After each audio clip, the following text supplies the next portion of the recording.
آج پارلیمان میں انہوں نے جو ریزولوشن پاس کروایا، U S house of representative کے ریزولوشن میں پاکستان کے بارے میں 14 پوائنٹس لکھے گئے کہ in the lights of in 14 points ہم یہ ریزولوشن پاس کر رہے ہیں۔ اس حکومت نے ان میں سے کسی ایک کو بھی ڈینائی نہیں کیا کہ اس ریزولوشن میں جو الفاظ لکھے ہیں کہ یہ سچویشن پاکستان میں نہیں تھی۔ اس ریزولوشن میں 5 پوائنٹس کے ساتھ جو ریزالو ہوا ہے ہاؤس نے، وہ 6 پوائنٹس ہے۔ انہوں نے کہا ہم پاکستان میں جمہوریت کا تسلسل چاہتے ہیں، ہم پاکستان میں بنیادی حقوق کا تحفظ چاہتے ہیں، ہم پاکستان میں چاہتے ہیں کہ بنیادی حقوق کے ساتھ سول سپریمیسی ہو۔ ان میں کوئی ایسا پوائنٹ نہیں ہے جو کوئی یہ ڈینائی کر سکتا ہے کہ ہم اس کے ساتھ اختلاف کریں گے۔ دوسری بات یہ کہ وہ ریزولوشن ہاؤس آف ریپریزنٹیٹیو نے پاس کیا ہے، اور ہاؤس آف ریپریزنٹیٹیو نے اس ریزولوشن کو 30 نومبر 2023 کو ہاؤس میں پریزنٹ کر دیا تھا۔ یہ وہی ریزولوشن ہے جو 25 جون 2024 کو پاس ہوا ہے۔ وہ جارجیا سے میکارمک کانگریس مین نے پریزنٹ کر دیا تھا۔ 103 کانگریس مین ممبران صاحبان نے اس کو اسپانسر کیا تھا۔ جب اس وقت ووٹ کے لیے پٹ ہوا 368 اردو میں جو بھی 368 ممبران نے اس کے حق میں دیا، سارے ڈیموکریٹس نے اس میں حق میں دیا، اور 7 کے علاوہ سارے ریپبلکن نے اس کے حق میں دیا، اور اسی طرح 98% ووٹ کے ساتھ وہ ریزولوشن اپروو ہوا ہے۔ میں اس حکومت سے پوچھنا چاہتا ہوں، میں انفارمیشن منسٹر سے پوچھنا چاہتا ہوں، میں لا منسٹر سے پوچھنا چاہتا ہوں، مجھے ہسٹری میں ایک ریزولوشن دکھائے کہ کسی ملک کے ایک ایوان نے کبھی بھی کسی ایوان کے خلاف ریزولوشن پاس کیا ہو۔ امریکہ میں سپریشن آف پاور ہے، جوڈیشری الگ ہے، لیجسلیچر الگ ہے، حکومت ایگزیکٹیو جو بائیڈن کی حکومت ہے وہ الگ ہے۔ یہ ریزولوشن پاس کی ہے U S house of representative نے، اس کو کسی صورت میں گورنمنٹ کا انٹرفیرنس نہیں کہہ سکتے۔ جب کبھی انٹرفیرنس ہوگی یو ایس حکومت کی طرف سے، ہم ہولی سولی اس کو کنڈیم کریں گے، بٹ میں حکومت کو چیلنج کر کے کہتا ہوں، مجھے فقط ایک ریزولوشن ایسا بتائیں کہ کبھی کسی ایک ایوان کے لیجسلیشن کے خلاف یا ریزولوشن کے خلاف کسی حکومت نے ریزولوشن سپانسر کر کے اپنی اسمبلی سے پاس کروایا ہو۔ نہ آپ نے فیکٹس ڈینائی کیے، نہ آپ نے کسی کو فیکٹس کیا ہے، نہ آپ نے اس بات کا کیا ہے کہ کیوں کرنا ہو۔ امریکہ نے ہاؤس آف ریپریزنٹیٹیو کے 368 ممبران یہ کہہ رہے ہیں کیوں نہ ہو ان کی انویسٹیگیشن، انکوائری، جو کہ آلریڈی ہو رہی ہے، اور یہی ہم کہہ رہے تھے کہ یہ انکوائری ہوگی تو الیکشن کمیشن ہی نے کرنا ہے۔ الیکشن کمیشن کے سارے پٹیشنر پڑے ہیں۔ دم خم ہے تو پھر وہ آپریشن ہندوستان کے اندر بھی کرے، پھر وہاں پہ بھی بات چیت کرے۔ وہاں پہ کیوں نہیں کرتا؟ وہاں پہ کیوں نہیں بات یہ کرتا کہ ہم لوگ جا کے ہندوستان کے اندر یا کیمپس ہیں پاکستان کے خلاف، ان کو ہم لوگ اس کو ہم لوگ ایلیمنیٹ کریں گے۔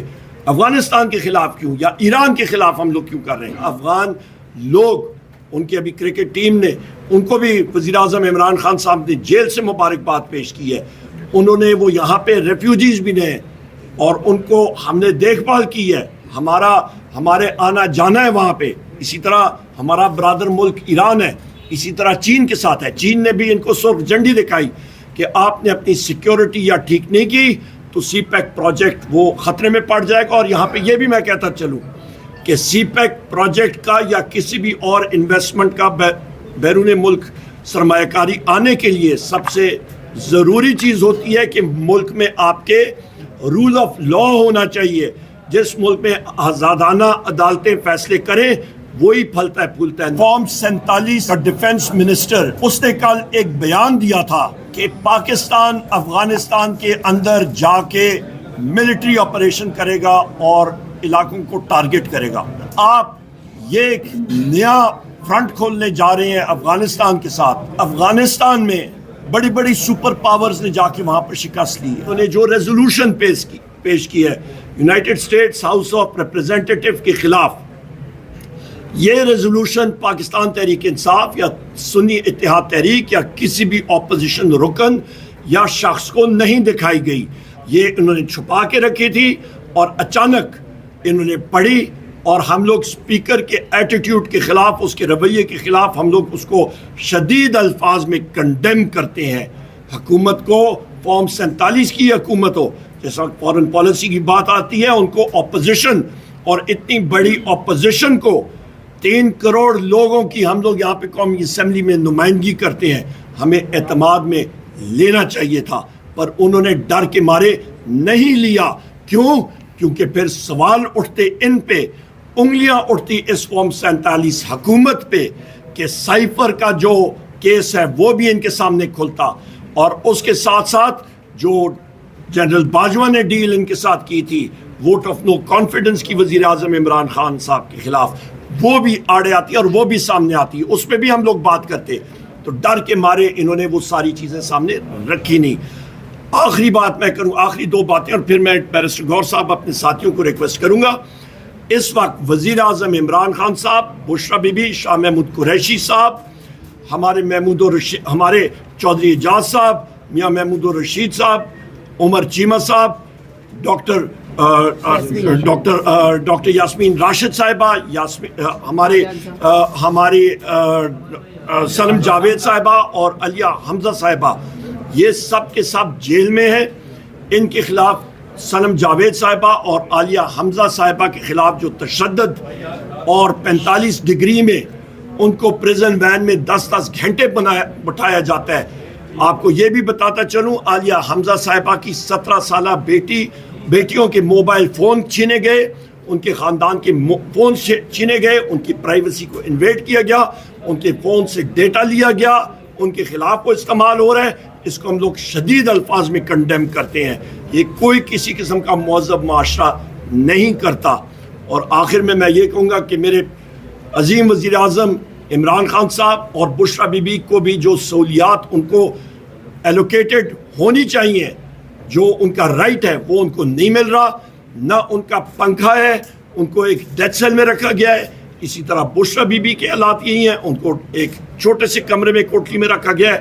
اس کو ہم لوگ شدید الفاظ میں کنڈیم کرتے ہیں. دوسری طرف نواز شریف جس وقت اور شہباز شریف جس وقت جیل میں تھے، ان کے پاس ایئر کنڈیشنرز بھی تھے، چلنے کے لیے سین بھی تھا، روزانہ لوگ آ کے ملتے تھے، ان کے کھانے لگے تھے، بوفے لگا ہوتا تھا. ان ساری چیزوں کو ہم لوگ کنڈیم کرتے ہیں. اور آخر میں جو بجٹ پاس کیا، یہ بجٹ پاکستان کی عوام کے خلاف ایک ڈرون اٹیک ہے، یہ اکنامک ٹیررزم ہے، پاکستان کے لوگوں کے خلاف اقتصادی دہشت گردی ہے. اور یہ بجٹ اکنامک ہٹ مین نے پاکستان کے خلاف بنایا. بہت شکریہ. اوور ٹو بیرسٹر گور صاحب.